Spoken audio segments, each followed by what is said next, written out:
नमस्कार। मैं चंद्रहास दीक्षित एक पेंशनर हूँ और हमारे इस चैनल से जुड़े हुए अधिकांश जो लोग हम पे भरोसा करते हैं उनमें से भी अधिकांश पेंशनर हैं और कुछ कर्मचारी बंधु। भरोसा करने के पीछे वजह सीधी सी है कि हम कोशिश करते हैं कि जो बोलें उसके पीछे कुछ तथ्य हों, वास्तविकता हो। भरोसा जीतने में समय लगता है। हमने जब ये चैनल बनाया था तब इसका नाम चतुर्थ स्तंभ रखा था कि जो सूचना है ताज़ा तरीन आप तक हम पहुंचाएं, क्योंकि मीडिया ही अपने को चतुर्थ स्तंभ कहती है। मीडिया की ही भूमिका लगभग हमारी है। हमने अपने चैनल का नाम सत्य या कुछ और इस तरह का नहीं रखा, क्योंकि सत्य अगर कोई कहे और अपने को असली बताए, धार्मिक बताए, कुछ इस तरीके से गेटअप सेटअप से जो अपने को जिस तरह का प्रस्तुत करता है, अमूमन उसका आचरण उसके विपरीत होता है। जो बहुत मधुर वाणी वाला है उस व्यक्ति से सतर्क रहने की आवश्यकता है। आप किसी के साथ बहुत ही अनुचित व्यवहार करें और वो व्यक्ति फिर भी मुस्कुराता रहे, वो व्यक्ति बहुत ही खतरनाक होगा, ये ध्यान रखो।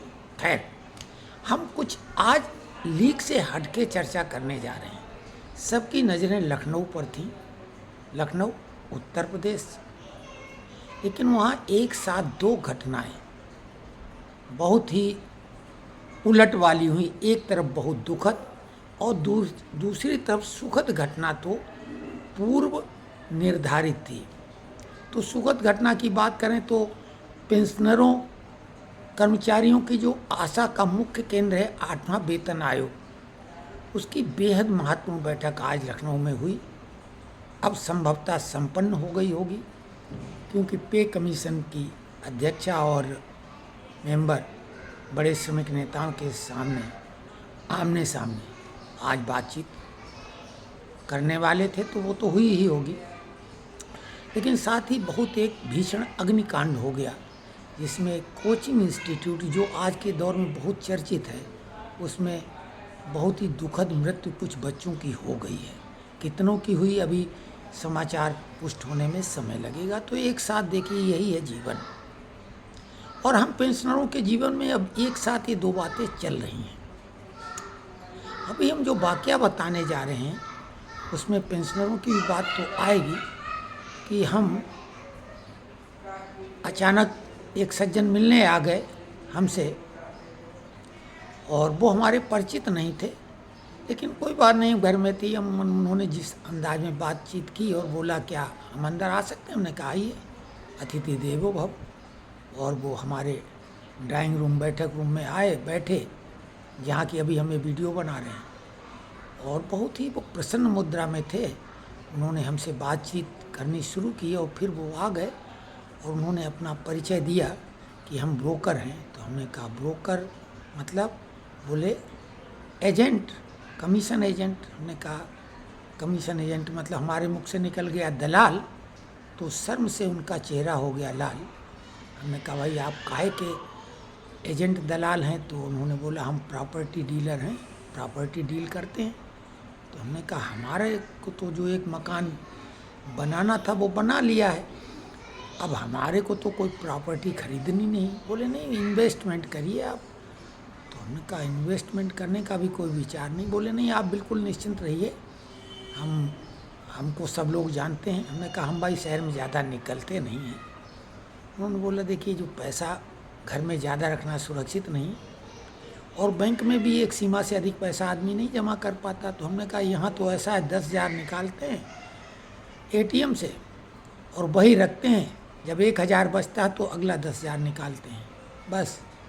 तो ऐसा ज़्यादा हम रखते नहीं। बोले नहीं, वो तो उन्होंने जो इशारा किया कि यानी हमारे पास पैसा घर में काफ़ी रखा हुआ है और वो उसको इन्वेस्ट कराना चाहते हैं। तो हमने कहा कि भाई ठीक है। उन्होंने विजिटिंग कार्ड दिया। हमने कहा ठीक है, अगर कुछ ऐसा होगा प्रॉपर्टी में इन्वेस्टमेंट करने की योजना तो आपको हम संपर्क करेंगे, आप अपना विजिटिंग कार्ड दे दो। और वो चले गए। इस बीच में और भी कुछ इसी तरीके के लोग आए, और फिर एक दिन एक शर्मा जी आ गए निकटवर्ती थे, परिचित भी थोड़ा थोड़ा थे, नमस्कार होती थी, क्योंकि वो जातिवाद का फार्मूला आ गया जो समाज में चलाया जा रहा है। इसके पहले बनिए लोग थे बंसल और मित्तल, और ये आ गए शर्मा जी, तो उन्होंने जाति का हवाला दिया, रिश्तेदारी भी निकाल ली और सब कुछ उन्होंने करके और बात शुरू की। बोले बेहिचक बोलिए और वो हम इन्वेस्ट करा देंगे, कितना अमाउंट आप करना चाहेंगे। हमने कहा हमारा अभी कोई विचार ही नहीं। लेकिन इन सब बातों से हम आश्चर्यचकित हो गए कि भाई ये इन्वेस्टमेंट की बात कहाँ से आ गई। हमारा कोई विचार नहीं, न कोई ऐसा पैसा है कि हम इन्वेस्ट करें। तो धीरे धीरे बात आगे बढ़ी, और यही नहीं, बाद में कुछ धार्मिक ट्रस्ट से भी फ़ोन आए और बोले देखिए हम जो है पैसे को बिल्कुल आप हमारे को करिए संपर्क, और हम पैसे को बिल्कुल आपको कोई दिक्कत वाली बात नहीं होगी, आप हमसे संपर्क करिए। यानी उनका इशारा ये था कि वो ब्लैक को वाइट करने वाले लोग हैं। तो हम तो चक्कर में पड़ गए। तो एक सज्जन जब मिले, यानी ये धीरे धीरे। अच्छा, एक बात ये भी बता दें कि इस क्षेत्र में लोग एक बात जानते हैं कि ये आदमी झूठ नहीं बोलता है। अब हम बोलते हैं या नहीं बोलते हैं ये तो बात की बात है, ऐसा हम बिल्कुल नहीं कह रहे हैं कि हम झूठ नहीं बोलते हैं या नहीं बोल सकते हैं, लेकिन कोशिश हमारी होती है कि हम झूठ न बोलें, और बोलना भी पड़े तो अपने लिए नहीं, किसी के हित का अगर हमारे को लगता है कि इसका हित हो सकता तो हम थोड़ा बहुत झूठ बोल सकते हैं, और बोला भी, क्योंकि हमने नेतागिरी की है श्रमिकों के बीच की, तो हमें झूठ बोलना पड़ा है। लेकिन हाँ, कारण झूठ बोलते नहीं, और हम झूठ बोलने वालों को बिल्कुल पसंद भी नहीं करते हैं। तो बाद में धीरे धीरे बात ये चली कि ये सब मेडिकल वाले से, जो कि एक मेडिकल स्टोर वाला हमारा परिचित है, उससे हम दवा ले रहे थे एल्प्राजोलम 0.25 mg की हम लेते हैं, नींद के लिए आवश्यक होती है। हालांकि ये सबसे कम खुराक है ये 0.25 mg की, और लगातार लेने से आदत बन जाती है। हमारी तो आदत बन गई है। लेकिन शुरू में डॉक्टर ने हमको एक्सीडेंट के बाद, जब नींद नहीं आई थी, 14 में एक्सीडेंट हुआ था, उसने 1 mg का टेबलेट दिया था, तो वो हम पे कुछ असर कर पाता था। फिर हमने घटा के 0.5 किया, 0.25 mg कर लिया है। इससे नीचे नहीं, ज़रूरत नहीं हो तो थोड़ी बहुत नींद आ सकती है। कोशिश करने के बाद हमने तरीके ढूंढे हैं कि बिना टेबलेट के भी हमको आई, लेकिन बहुत देर से नींद आती है फिर उसमें। लेकिन इसमें हम सामान्य आदमी जैसा जीवन अपना गुजार रहे हैं नींद के मामले में भी, यानी सोना, यहाँ भी नींद का मतलब। तो मेडिकल स्टोर्स पे कुछ बात हमने ब्लैक मनी की, तो किसी व्यक्ति ने वहाँ सुन लिया ब्लैक मनी की बात और नींद की गोली। लोगों ने बोला एल्प्राजोलम क्या है, तो नींद की गोली हर जगह मिलती नहीं बिना प्रिस्क्रिप्शन के डॉक्टर के। तो वो बात वहाँ से निकली। हम एक घटना बता रहे हैं, बहुत ही मज़ेदार और बिल्कुल सत्य घटना। तो अब वो ब्लैक मनी की बात जो आई, तो सामने वाले को लगा, कुछ लोग हमको समझते हैं कि ये कोई बहुत बड़ी शख्सियत है। तो बेटा हमारा सेंट्रल वेयर हाउस में मैनेजर है, तो उससे लोगों को लगा कि शायद, क्योंकि वो डिपार्टमेंट ऐसा, कुछ लोग वहाँ कमाई भी अच्छी खासी होती, लेकिन इतनी भी ज़्यादा नहीं होती है। और हमारा तो कुछ अलग माहौल है, बेटे ने भी अलग पोजीशन बना रखी है, जिस तरीके से हमने अपनी नौकरी में बनाया कि एक अलग इमेज कि ये आदमी को अगर चाय पीने को ही बोलेंगे तो ये नाराज़ हो जाएगा। तो भाई हमने बेटे को सीख दी है, तो हम लोग अपना गुजारे भर का हमारा ठीक है। तो वो ब्लैक मनी की बात आई, और लोगों को ये मालूम है आदमी झूठ भी नहीं बोलता है, और ब्लैक मनी की बात इसी आदमी ने अपने मुंह से बोली है। तो ब्लैक मनी को वाइट करने के फार्मूले लोग तरह तरह के बताने आए थे। मतलब 150 करोड़ को भी वाइट करने के लोगों ने संपर्क साधने की कोशिश की, डायरेक्ट न बोल के इनडायरेक्ट में, लेकिन बात समझ में आ रही थी। और बात क्या हुई थी कि 10 का एक सिक्का हमने जब अभी पेंट कराई, तो दरवाज़ों में ब्लैक कलर की पेंट कराई, तो उस डब्बे में हमारे पॉकेट में ऊपर था, वो सिक्का डब्बे में गिर गया।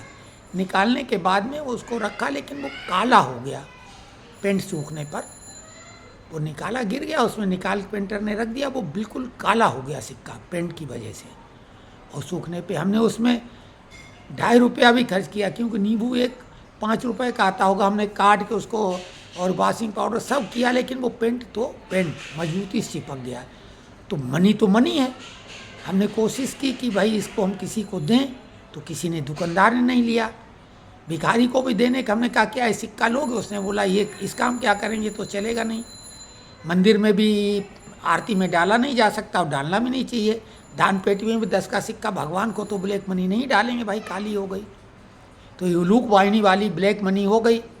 वाइट मनी तो कमला है, और कमल तो सूर्य अस्त होते ही बंद हो जाता है, यानी कमला का रोल केवल दिन के उजाले का है, मेहनत मशक्क़त की कमाई।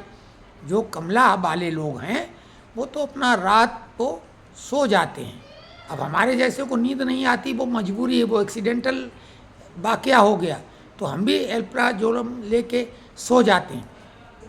लेकिन जब उलूक वाहिनी का कमाल तो रात में ही शुरू होता है साहब, कमाल का जलवे फुल क्लब और क्या लाइव चकाचौंध वाली, वो तो उलूक वाहिनी का कमाल है। तो जिस जीवन के लिए वर्जना वो जीवन रात का खेल है, लेकिन वो सब मनी का ही मामला है। तो वो ब्लैक मनी तो हो गई, लेकिन वो तो 10 रुपए का सिक्का है, और उसी की चर्चा हमने कर दी थी कोई प्रसंग को लेके। अब वो ब्लैक मनी लोगों को लगा इनके पास काफ़ी पैसा है, परेशान होंगे, स्वाभाविक घर में ही रखे होंगे, इन्वेस्टमेंट करने के लिए परेशान है, नींद से परेशान है, और वो बात यहाँ से बढ़ी और तमाम लोगों ने संपर्क किया। तो कुल मिला के धार्मिक जो ट्रस्ट हैं, चैरिटेबल संस्थाएं, एनजीओ हैं, विशेषकर प्रॉपर्टी डीलर हैं, बिल्कुल सेफ साइड। तो हमारे को वो ब्लैक मनी का 10 का सिक्का परेशान करने वाला है। लेकिन ये वीडियो बनाते बनाते एक आइडिया आ गया कि अब हम कहीं पेंट हो रही होगी तो वाइट पेंट, अब हम डब्बा तो पूरा खरीद के नहीं लाएंगे, उस ब्लैक को हम वाइट तो कर लेंगे, पेंट लगवा देंगे। तो ये है, और इसी प्रकार के हमारे पेंशनरों को 2 वर्ग बहुत लुभाते हैं। भैया हमारे पेंशनर के पास, किसी के पास ब्लैक मनी नहीं होगी, वो परेशान नहीं होगा, और जिसके पास बहुत ज़्यादा धन आ जाता है वो फिर ब्लैक मनी होती है और वो परेशान हो जाता था। एक ज़माने में लोग छापा अपने घर पे डलवाते थे अपने नाम के लिए, क्योंकि इनकम टैक्स का छापा पड़ता था, अखबारों में छपता था, लड़के की शादी बढ़िया परिवार में हो जाती थी कि भैया इनके यहाँ तो छापा पड़ा है। लेकिन आजकल थोड़ा मामला गड़बड़ है, क्योंकि अब आजकल ईडी आ गई है ब्लैक मनी के नाम पर, और ईडी तो जो है वो लॉन्ड्रिंग वाली व्यवस्था आदमी की भी हो जाती साथ में, और कुछ तो पैसा फिर चले ही जाएगा व्यवस्था जुटाने में। हालांकि कोर्ट से भी अगर बाद में आप केस जीतते हैं तो जब्त पैसा भी मिल जाता है, कोई दिक्कत नहीं। और आजकल तो न्यायालय भी ऐसे ऐसे फैसले देते हैं कि अगर 70-80 लोगों की हत्या में शामिल आतंकवादी भी है तो हाई कोर्ट उसको भी कहता है कि नहीं अब वो उसका अतीत था, अब तो जो है। और कोर्ट मैनेज होता 15-15 करोड़ की लक्ष्मी, स्वाभाविक वही उलूक वाहिनी दिल्ली में आपने देखा कि जली हुई पाई गई थी गांधी जी के साथ। तो अब ये सब है कोर्ट कचहरी, पत्रकार, जो चतुर्थ स्तंभ के नाम पर सत्य नाम के चैनल, और तमाम ये तो सब काम चल ही रहा है। जलवा फुल है ब्लैक मनी का, क्योंकि वाइट मनी तो दिन का है और जलवा तो रात में होता है। तो ये जो वाइट मनी यानी पसीने की कमाई तो है वो सूर्यास्त के बाद काम नहीं आती है, और जलवे तो रात वाले ही होते हैं। तो आपको ये बता दें पेंशनर्स मित्रों, इस वीडियो बनाने के पीछे का कारण यही है कि कुछ लोग पैसा बनाने के लिए सोशल मीडिया से आपको बहुत ही लुभावनी खबरें सुनाएंगे, चने के झाड़ पे इतना चढ़ा देंगे, लोभ लालच का वो झाड़ इतना विशाल बना देंगे कि आपको फिर सीढ़ी से भी उतरने की गुंजाइश नहीं होगी। इतने ऊंचे पे ले गए होंगे कि जिस तरीके से आज लखनऊ में आग लगी और लोग 2 मंजिल से कूद रहे थे और जान गंवा रहे थे, कुछ लोगों ने हाथ पैर तोड़वाए, तो इसी तरीके से वो चने के झाड़ को, लालच को इतना ऊंचाई पे ले जा रहे हैं कि उससे फिर आप गिरोगे तो बहुत ही तकलीफ़ होगी, बहुत ही भावनाएं आपकी बिखर जाएंगी, टूट जाएंगी, और कई भावनाएं मृत भी हो सकती हैं। और दूसरी तरफ जो हमारे श्रमिक नेता हैं वो भी कम नहीं है, अपनी नेतागिरी को चमकाने के लिए पहले नंबर पे उनकी असलियत समझो कि 75 प्लस हो गए, अमृत महोत्सव मना चुके हैं, लेकिन खटमल की तरह कुर्सी में चिपके हुए हैं। हमको ये कहने में कोई गुरेज नहीं, न डर है। भैया ये श्रमिक नेता तो जो कर्मचारियों का दुख दर्द वो समझता है, जो फील्ड में काम करता है, बहुत कुछ काम के तरीके बदल गए हैं, मैन पावर कम हो गया है, सब कुछ कंप्यूटराइज्ड हो गया है, बहुत दिक्कतें अलग टाइप की आ गई हैं। आप 25 साल पहले या 15 साल पहले या 10 साल पहले रिटायर होंगे, दुनिया और वर्क कल्चर बदल गया है, आप कैसे उसको कर पाओगे? और आप चुक चुके हो भाई, आपके पास वही तिकड़म फार्मूले हैं, जोड़ तोड़ से आप फेडरेशन के, यूनियन के लीडर बने रह सकते हो। लेकिन ये उचित कैसे है? इसको जस्टिफाई करिए कि आपने सेकेंड नंबर की नेतागिरी की लाइन ही नहीं बनने दी, 1 से लेकर 10 तक आप ही हैं, तभी तो आप बार बार चुने जा रहे हैं। तो भाई आप तैयार करिए और आप हम लोगों का मोर्चा संभालिए, पेंशनर्स एसोसिएशन बना के। आप ज़्यादा अनुभवी हैं, ज़्यादा पावरफुल हैं, आपके लिंक अच्छे हैं, तो ये करिए। लेकिन ये जो इंटरव्यू आपके बड़े बड़े आके हमारे बंधु मित्र पेंशनर्स लोग बड़ी बड़ी उम्मीदों के पहाड़ बना रहे हैं, तो वो पहाड़ जब दरकेंगे, गिरेंगे, तो तबाही लाएंगे भावनात्मक रूप से। तो भाई इससे बचो। तो कमेंट्स करिए, क्योंकि हम व्यथित हैं आजकल कुछ थोड़ा कई कारणों से। तो हमने कहा व्यथा कथा अपनी वर्णन करें, लेकिन हमने आपको सत्य बताया कि 10 का सिक्का वाकई में ब्लैक मनी बन गया। तो वो ब्लैक हमारे लिए, वो 10 का सिक्का मनी है और वो ब्लैक हो गया, लेकिन अब हम उस पर वाइट पेंट करके वाइट कर लेंगे और टेंशन फ्री हो जाएंगे। और अब हम उन लोगों को एंट्री लेने के पहले ही पूछ लेंगे कि भैया आप कोई दलाल वलाल तो नहीं है, वो बता दो। तो ये कमेंट्स करें खुल के। वीडियो थोड़ा लंबा हो गया भाई।